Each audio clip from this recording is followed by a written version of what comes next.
The New Orleans Saints have a game-changing edge rusher in Chase Young and now can find him the perfect complement at the Senior Bowl.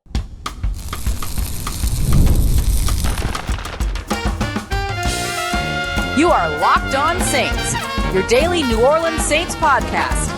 Part of the Locked On Podcast Network, your team every day.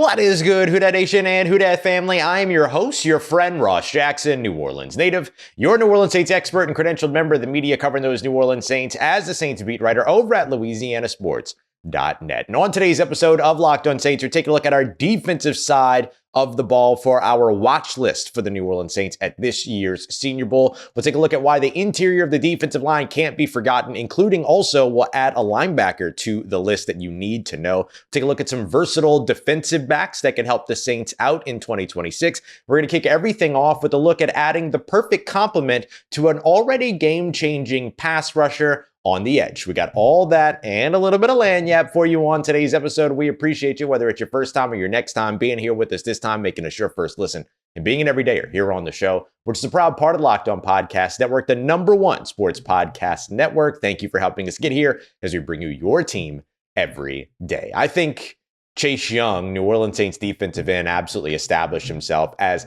not just a playmaker, not just a fearsome edge rusher or fearsome edge defender, but as a game changer as the season went on last year in 2025. Chase Young finishing the season with 10 sacks, his first double-digit sack season of his career, despite the fact that he played in only 12 games and had some game-changing moments, like when the Saints were struggling to get on the board in Tennessee up against the Titans. He said, "Don't worry about it. I got it." And he went and ripped the ball out of Cam Ward's hands and ran it back for a touchdown himself. First touchdown for the Saints during that day and during that game. An incredible season by Chase Young, who's looking to build, right? He built upon 2024 and 2025. Now he's looking to build upon 2025 and 2026. And a great way to do that will be to make sure that he has a strong, consistent, and reliable playmaker on the other side of him. Doesn't mean that that other playmaker needs to go out there and get 12 sacks, but getting 7 to 10 sacks out of a complementary pass rusher would be solid for the New Orleans Saints. Now, that complementary pass rusher could be Carl Granderson, but some of the inconsistencies in the middle of the season should be raising some question marks there. When it comes to Cam Jordan, just not sure whether or not he's going to be back. That's going to be the biggest question that they'll have to answer. Cam Jordan, though, said he's 94% sure that he'll either be back with New Orleans or he's really excited about some of his other opportunities out there, media, things like that. And so it could be any of those players. Fadil Diggs could potentially, take off in his second year. Chris Rumph could potentially come back. But until we know for certain, we should be looking at all of the potential options for New Orleans. And that includes potential first rounders, guys like Ruben Bain Jr., as well as Arvell Reese and David Bailey and Cassius Howell,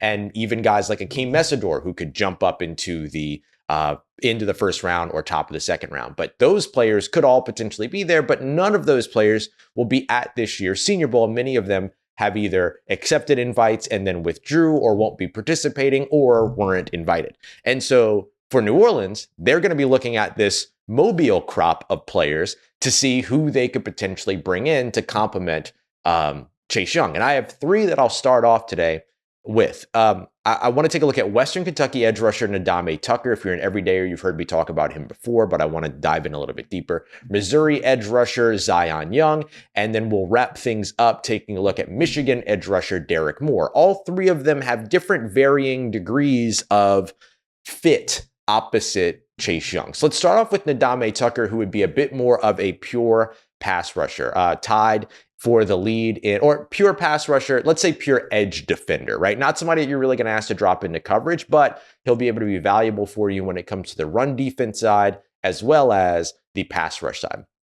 Tied alongside Miami edge rusher Ruben Bain, who's a bona fide first round, top 5, top 10 pick, tied with him with 14 and a half sacks, most in the FBS. Also led the FBS in D1 with 21 and a half tackles for a loss, had a pass rush win rate of 28.4%, which is absolutely outstanding, one of the highest in this class. This dude is absolutely disruptive at 6'3", 240 pounds. He is a quintessential speed rusher. I will get around the edge before you have any idea what's going on, but does have the ability to utilize his power and bull rush as well. So for me, this would be one of those guys that's probably going to be lingering in late day 2, early day 3, because he's a Western Kentucky player. And so because of that and competition level, teams might potentially look down on some of the production that he's had. But as a day 2 or day 3 guy, to me, Nadame Tucker would be an absolute home run for New Orleans. They probably want to bulk him up a little bit when he got here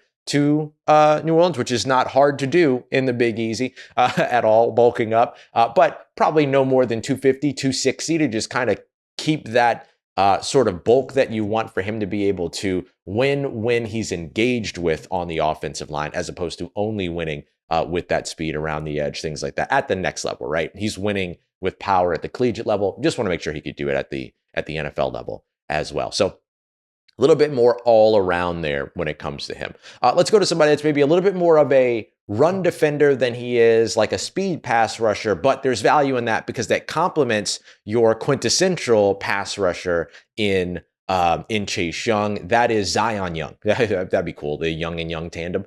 Missouri edge rusher, 6'5", 262 pounds. So a little bit of an in-between between the speed rusher prototype and the Saints typical like 6'6", 270, 280 pound prototype. So we've kind of found a happy middle ground here with Zion Young.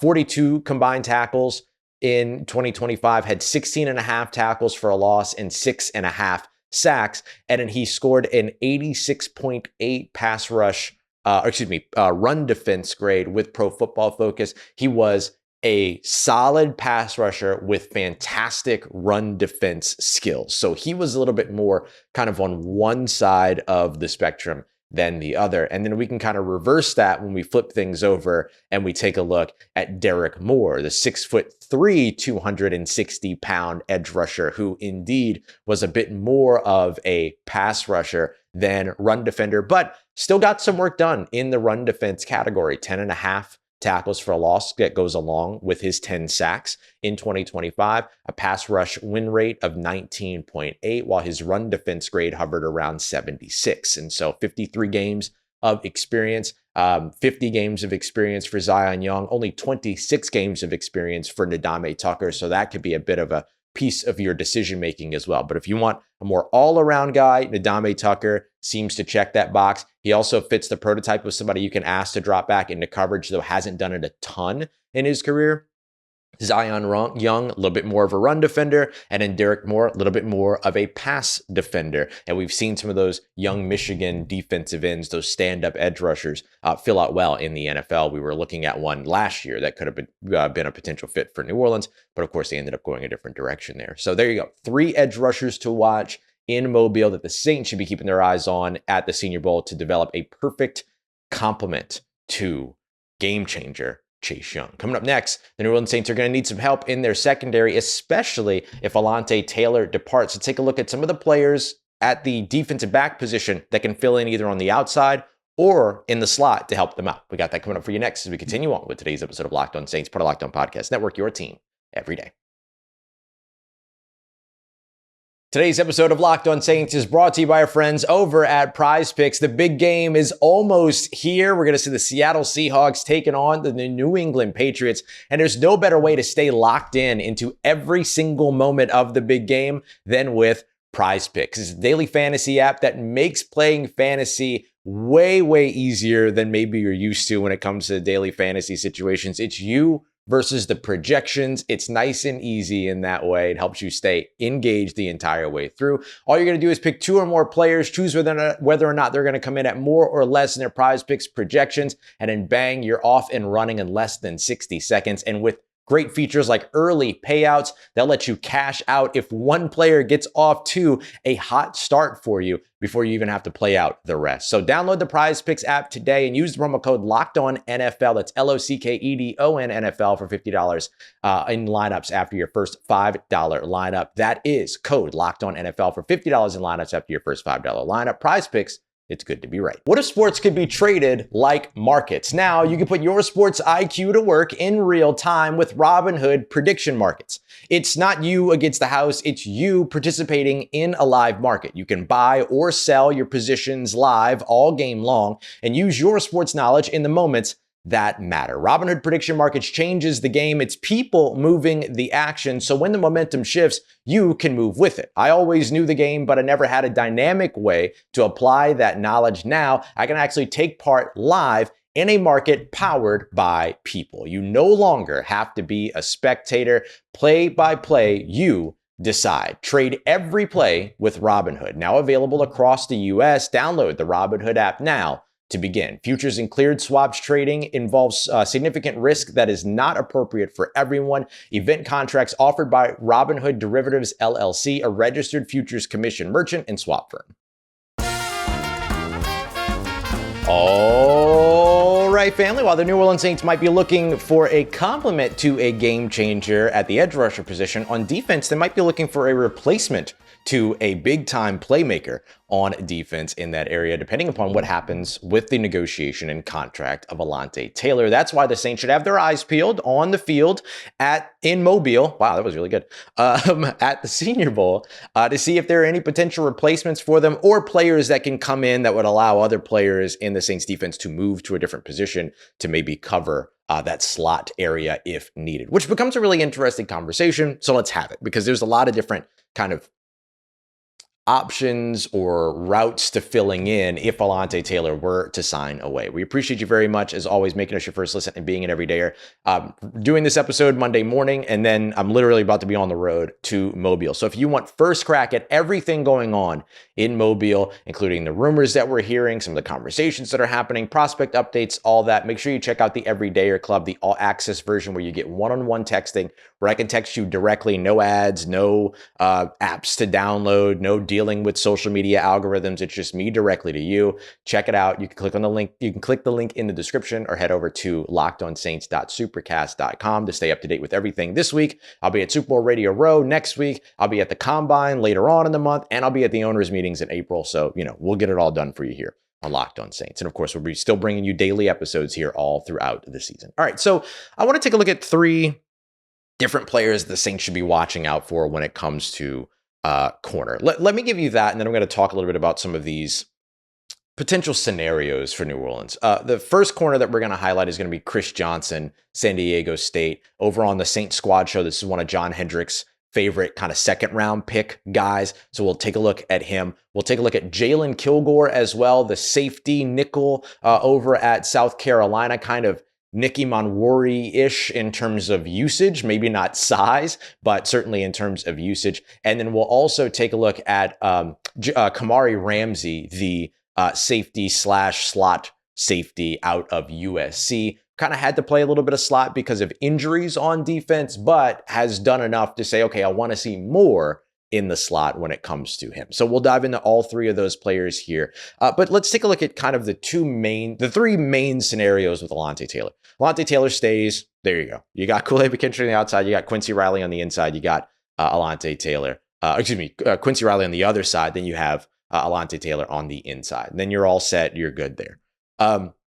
So that could happen. If that doesn't happen, the Saints can go a couple of different pathways. They could draft or find a slot corner that just plugs in and takes over that role. They could move another player from defense to that role and then acquire another player to play that other role that player has now vacated as well. So for instance, Quincy Riley, who has played in the slot before and likes playing in the slot, they could potentially turn him into the slot corner and then acquire another outside corner. They could let Jonas Sanker play in that sort of star role, which, listen, if there's any player that I would like to see play in the slot that's already on this team, it's probably Jonas Sanker. You already re-signed Julian Blackmon. You can let him and Justin Reed take those safety spots, and then you let Jonas Sanker be like in on the action. Yeah, I'm all about that. But that might not be the route the Saints want to go. Maybe they just want to draft and replace or acquire and replace. There's certainly some options in free agency to get that done. But in the draft, these are the 3 players that we're looking for. So keep that in mind as we kind of go through each one of these, because they all serve a different, role based upon who it is that they'd be replacing and things like that. So this would be the first scenario, drafting another outside corner to move Quincy Riley into the slot. That is where Chris Johnson comes in. 6 foot, flat, 195 pounds are his current measurables. 36 tackles combined last year, had 4 interceptions as well as 2 touchdowns, which led the nation. The 2 touchdowns. And he also allowed a 16.1 passer rating when targeted. That's outstanding. You could throw the ball in the dirt every single play and get a better passer rating than that, and allowed a completion percentage of just 41.9%. So he's got some really, really good production at the catch point, really, really good ball skills as well, and played in 47 games. It's very near that 50 game threshold that the Saints tended to hover around in last year's draft. They wanted experienced players. And so he feels like a guy that's really, really close to all the things that the Saints like. He was highly productive in college. He is a high character guy from my understanding. He is a good prototype, 6 foot, 195 pounds. You can mess with that in the NFL at corner. And he's got a bunch of experience. Doesn't have the team captain stuff a ton, but that's okay. Those are all still really productive, high level things that I think the Saints would absolutely love. Let's take a look at another player that could potentially either fill in at safety as a depth safety and then maybe play some of those nickel snaps as well, or just become a nickel corner in the NFL. And that is South Carolina defensive back Jalen Kilgore. 6'1", 211 pounds, really good build for the slot, kind of a big nickel type of corner. 54 tackles, that's really solid for a corner. 2 interceptions last year, allowed a completion percentage of just 68. My apologies, allowed a passer rating of just 68.1, and then a completion percentage of barely over 50%, 52.3, 36 games of experience throughout his career. So he's a little bit more of kind of a bigger bodied guy, but here's the thing, he has played a lot in the slot. Over 300 snaps in each of the last 3 seasons, played over 500, not last year, but the year before, played over 400, nearly 500, 497 here last year. So this is an experienced slot player. Might not have a bunch of games experience, right? Only 36 games, but in those games, a ton of experience in the slot. So this could be a 1-to-1 replacement, really, in terms of plugging somebody in at nickel and saying that is your role now, and then becomes a depth safety for you as well. And then we'll wrap up with USC cornerback Kamari Ramsey. I actually really like Kamari Ramsey. I think the reason why you're watching him in Mobile, though, is to see what it is that he can actually bring, because he really only played in the nickel last year out of necessity because of injuries in the USC defense. And he doesn't have the eye-popping stats, just 27 tackles last year, no interceptions, 96.2 passer rating allowed, 61.3% completion percentage allowed.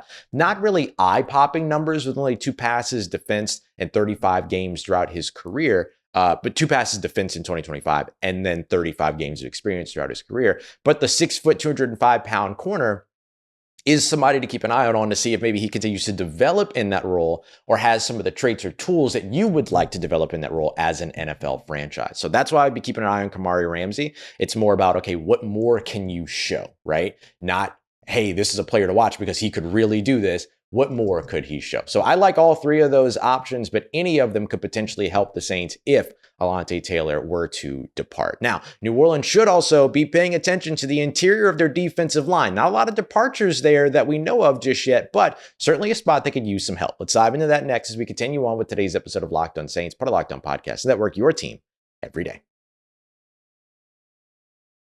Today's episode of Locked On Saints brought to you by friends over at Indeed. You know, one of the best parts about the Senior Bowl is the fact that the prime candidates out there for the jobs and spaces that you might be looking to fill are all right there in Mobile. The guys that aren't, you already know if they are or if they are not, but those players are absolutely there. And it gives you an opportunity to see who's really a perfect fit for you. How do they manage coaching? How do they manage themselves? What's their attitude? That's one of the reasons why Indeed comes through clutch with Indeed sponsored jobs. They're going to make sure that you get access to the candidates that are going to check all of the boxes by giving your job the prime positioning that it deserves at the top of the page to make sure that it's bringing in all of the high-level candidates that you want to talk to faster. That's why if you look at Indeed's data, 90% is the difference between sponsored jobs reporting hires and non-sponsored jobs. So you want to get in on that. We're making it a little bit easier for you because our listeners get $75 in sponsored job credit when you head over to Indeed.com/LockedOnNFL. Give your job the positioning it deserves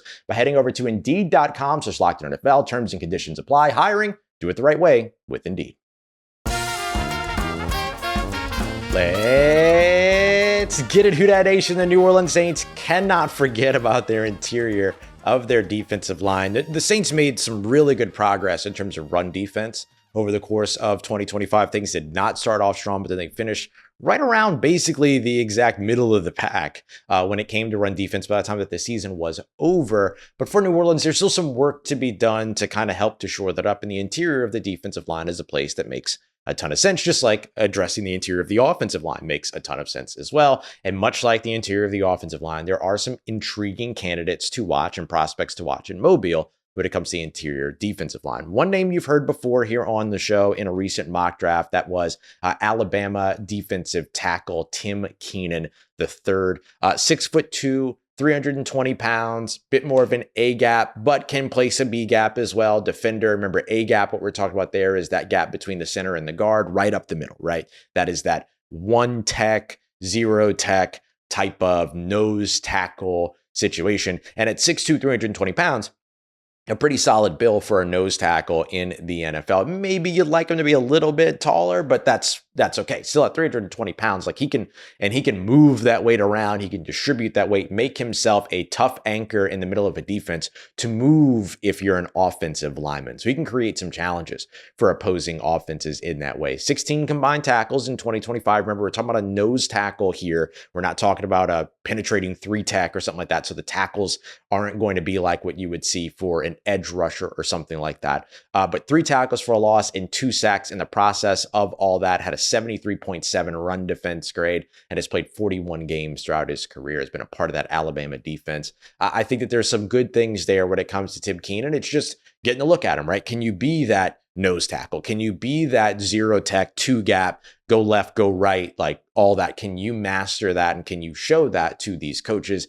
He'll be on the American team, which works well for New Orleans, who have several coaches on the American team, including linebackers coach Peter Sermon, who is the defensive coordinator for that team in Mobile. So excellent opportunity to get to work with these players in addition to, or this player in particular, in addition to trying to keep an eye out on him from afar. Another player that I am extremely intrigued by in this class of Senior Bowl participants at this position is SMU defensive tackle Jeffrey Mba. That is a 6'6", 312-pound dude. And we're talking about a guy that, as a 6'6", 312-pound defensive tackle, that can murky up the waters in the middle of a defense, but that can also attack the passer.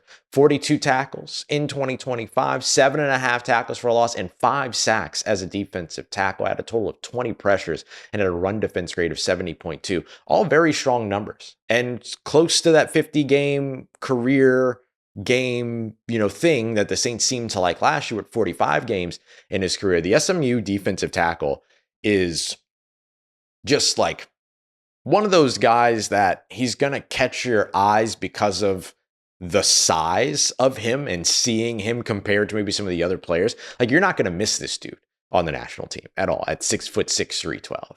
And so Mba is somebody that I'm really excited to see because I want to just learn more about him. I don't know a ton about him. I watched some of his tape. SMU doesn't run a ton of games over on the defensive side or on the defensive line from the games that I watched, but It doesn't mean that they didn't, and I just haven't watched those games yet. So I just want to see how he handles all that when he's maybe tasked to do a little bit of lanyap, right? Okay, we know you can do that now. Can you do a little something extra? Can you do a little something different? Can you try something here for us? Can we see like that kind of stuff? Those kinds of things, I think when the national team coaches get their hands on him, he's going to be somebody that's going to be very interesting to watch, because I imagine he's going to rush from a bunch of different places. I imagine that he's going to be very fun to watch during one-on-ones because he's a strong dude. So I'm really, really excited to see Jeffrey Umba out of SMU. And so we'll see what he's able to show. But at 6'6", he definitely won't be hard to get eyes on out there on the field. All right, so those are a couple of defensive tackles that we're watching. I wanted to add a linebacker to the list as well, because it's one of my favorite linebackers in this class, period.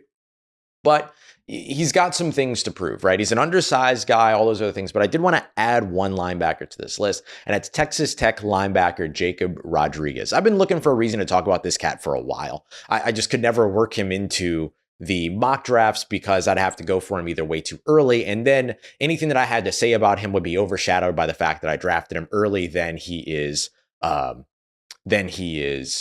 projected and all these other things. And so this is just a good opportunity for me to be able to talk about him since he's going to be there at the Senior Bowl. He is a 6'1", 235 pound player. He is a undersized linebacker from that perspective, but 128 combined tackles in 2025, 11 of which for a loss, had 1 sack as well. But here's what I really liked. PFF tracks a few raw stats in addition to like their grading things. And one of the raw stats they track is like stops. They have coverage stops. They also have run stops. The coverage stops are when you create a negative play in coverage, 27 of those, number 2 at the position in the nation this year. And then run stops where you can create a negative or non-impact play for an opponent's run game. He had 43 of those, which is tied for 7th at the position. So Jacob Rodriguez is absolutely a player that could play his way into the eyes of a team that's looking to maybe add some more assets, opportunity, development, and potential future at linebacker, right? I'm not saying Jacob Rodriguez is going to be future of your linebacker core, but he's a player that fits in where you might have some question marks about what the future looks like beyond 2026, beyond 2027, so on and so forth. So those are another 3 guys that we're going to keep watching here as we head to Mobile here later on today. All right, family, time for a little bit of lanyap for the real ones that made it to this point in the episode. I want to take a look and introduce you to one more edge rusher that's going to be very intriguing to watch during this Senior Bowl week. And that is Texas Tech edge rusher Romello Height. Now, Romello's spent some time in a bunch of different places. He was at Auburn for a little while. He's at USC for a little while, and then he's finishing up now at Texas Tech. 6'3", 6'4", 240 pound edge rusher. So a little bit light. He's kind of like what we were talking about with Nadame Tucker in terms of size and all that. But the reason why he intrigues me so much, and I hope that you'll bear with me when I say this, but the reason why he intrigues me so much is because he reminds me so much of Zach Bond. Now, don't yell, don't scream, don't get upset. Let me tell you what I mean by that. He is a pass rusher with off-ball linebacker ability that is going to go to the Senior Bowl with 11, tackles for a loss, as well as 10 sacks, 11 and a half tackles for loss, as well as 10 sacks on his collegiate season here as he wraps up at Texas Tech. He was also at Georgia Tech, by the way. And he's going to be asked, just like what happened with Zach Bond, who had, double-digit sacks, was 12 and a half sacks his final season at Wisconsin. He's going to be asked to show that he can be an off-ball linebacker. And a team somewhere is going to draft him. And ideally, he's going to fit in a system that's going to ask him to do both, rush the passer and drop back into coverage. The Saints could be that team. And they've failed at it before. They failed at it with Zach Bond, ended up trading him away. Or I don't want to say that they failed at it. It's just that he was not a fit for what Dennis Allen's defense really was and what they wanted, right? They wanted to kind of be off-ball linebacker purely. He's at his best where he's being a little bit more versatile, all these other things. The defense just didn't ask him to do. The system didn't have roles available to ask him to do what it was that he was best at. That's why he fits so well in Philadelphia. I dare say that Brandon Staley's defense now would be a better fit for Zach Bond then than Dennis Allen's was then. Does that make sense? I would say that if we went back to that draft class and it was Brandon Staley calling that defense, and it was Brandon Staley's scheme, that if the Saints would have drafted Zach Bond would have been very successful during his rookie contract as opposed to on his second stop. Romello Height could be that player as well, to where he gets drafted into a defense that actually fits him, which would be Brandon Staley's defense, and could thrive during his rookie contract. So Romello Height out of Texas Tech, absolutely a player to keep an eye out on here throughout the Senior Bowl, and a player to keep an eye out on all throughout the draft class, because he is just like Zach Bond was, light, but like off-ball build, but a really good pass rusher that can do both things. That would actually be a pretty good fit in Brandon Staley's defense. All right, family, coming up on tomorrow's episode, there are a few offensive players that we highlighted on Friday that are now no longer participating in the Senior Bowl. So I'm going to tell you who you want to replace them with. We got that coming up for you in tomorrow's show. We appreciate you very much, as always, making us a part of the day, part of your routine, for saying yes to me in the show. If you see me, please say hi. If you need anything else around your New Orleans Saints in between these episodes, make sure you follow me on your favorite social media at Ross Jackson Nola, Nola. Hit me up. Let me know how the family's doing, how you living. Let me know how your mom and them. And trust you, that nation. I'll holla at you.